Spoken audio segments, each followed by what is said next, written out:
Despite the lackluster response to Killing Floor 3's closed beta earlier in the year, there's still widespread hope that this threequel in Tripwire Interactive's much-loved horde-slaying shooter series can be a worthy successor to Killing Floor 2. There's certainly ambition in Tripwire's efforts. If they pull this off, Killing Floor 3 will be the series' bloodiest, most brutal, and strategically immersive experience yet. Here are 15 things that we think distinguish Killing Floor 3 beyond its predecessor.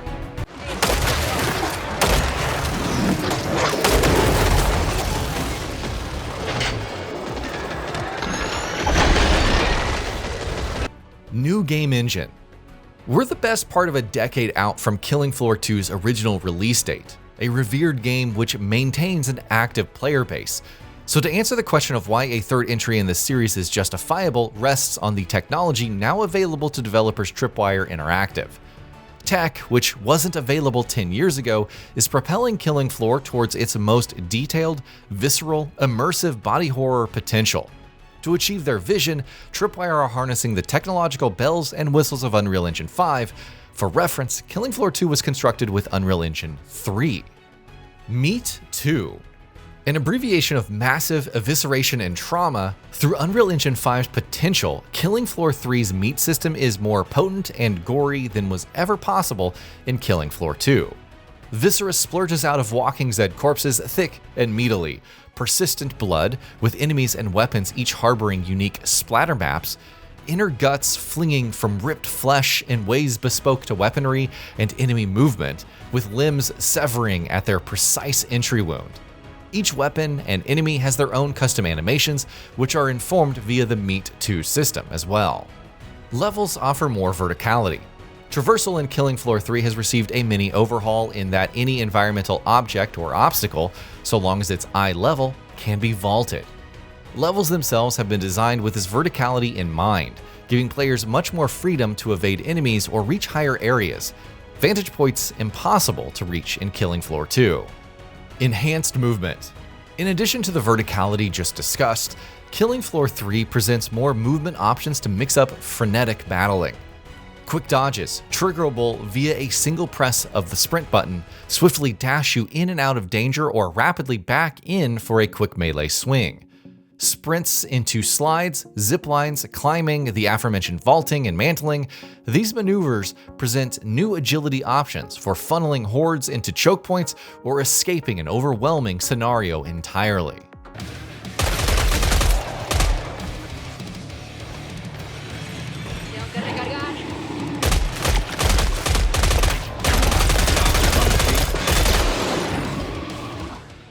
Specialists replace perks.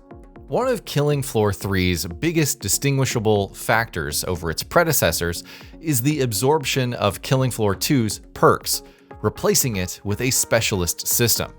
This system won't be unfamiliar to anyone who's played adjacent games in the genre, with specialists functioning as archetypes akin to hero shooters which players can attune to their whim.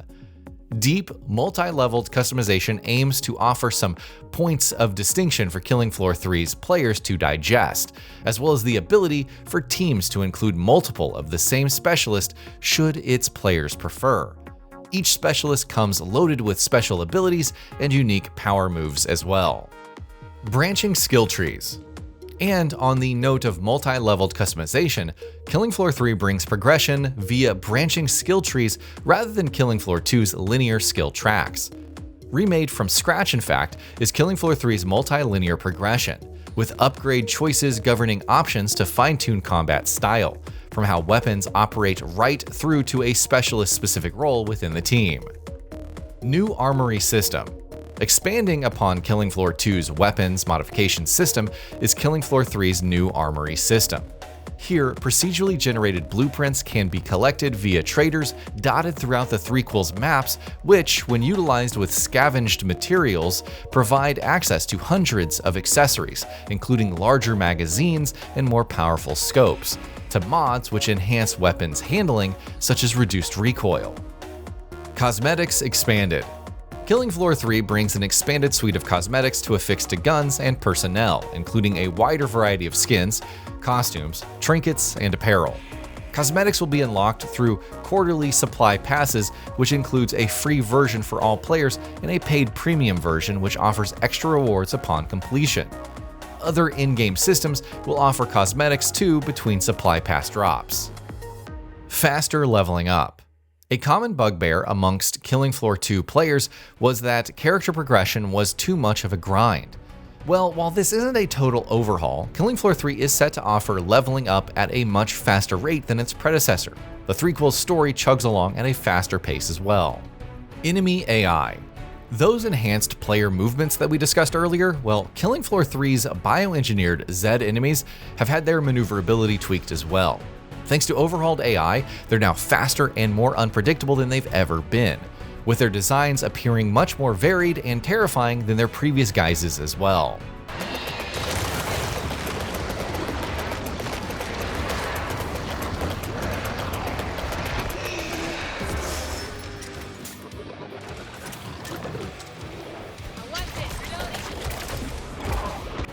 Zeds have weak points. A neat addition to Killing Floor 3's revamped brand of bloody murder is that Zeds now have weak points which can now be exploited by players. What's more, these weaknesses are generally in different spots depending on the enemy, so there'll be layers of breakneck, strategizing, and how best to wipe out hordes of powerful enemies. And note, best here actually means most fun, or most creative perhaps. Case in point. A Scrake's chainsaw arm can now be damaged, leading it to drop its chugging weapon while exposing a glowing weak point. Obliterate its glowing spot and the Scrake will be stunned. Then, maybe it can be executed with its own chainsaw. Tripwire Interactive assure us that there are numerous encounters just like this, discoverable by players skilled enough to exploit Z weak points. Other players can't steal your weapons. In an effort to reduce trolling, or simply unfair theft, when you die in Killing Floor 3, your weapon stash won't be sitting waiting for another player to steal it into their own inventory. Instead, a map marker will highlight where your stash was dropped so you can head back to pick it up. Dynamic objectives. Killing Floor 3 is ostensibly still a wave-based shooter, but the introduction of dynamic objectives offer extra satisfaction on top of all the visceral gut spilling. Beyond defending static points, teams can now divert some of their attention to hacking consoles, diverting reactor power, utilizing points of control to trigger environmental traps, escort missions, and so on. These dynamic objectives emerge off the back of emergent threats such as power surges, acid leaks, or collapsing floors, ensuring each run is laced with unpredictability and hopefully replayability. New team-wide synergy meter. While Killing Floor 3 can still be played solo, cooperative play has received enhancements, which reward true teamwork.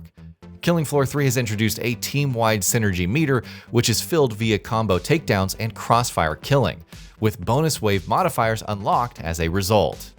There is an enhanced pre-match hub. Included in Killing Floor 2, of course, Killing Floor 3 introduces an enhanced pre-match stronghold hub, whereby players can tailor their loadouts much like before, but with the addition of absorbing extra narrative content. Here is where players can choose to play with friends via crossplay as well, which, by the way, has been extended across PC and console users for the first time.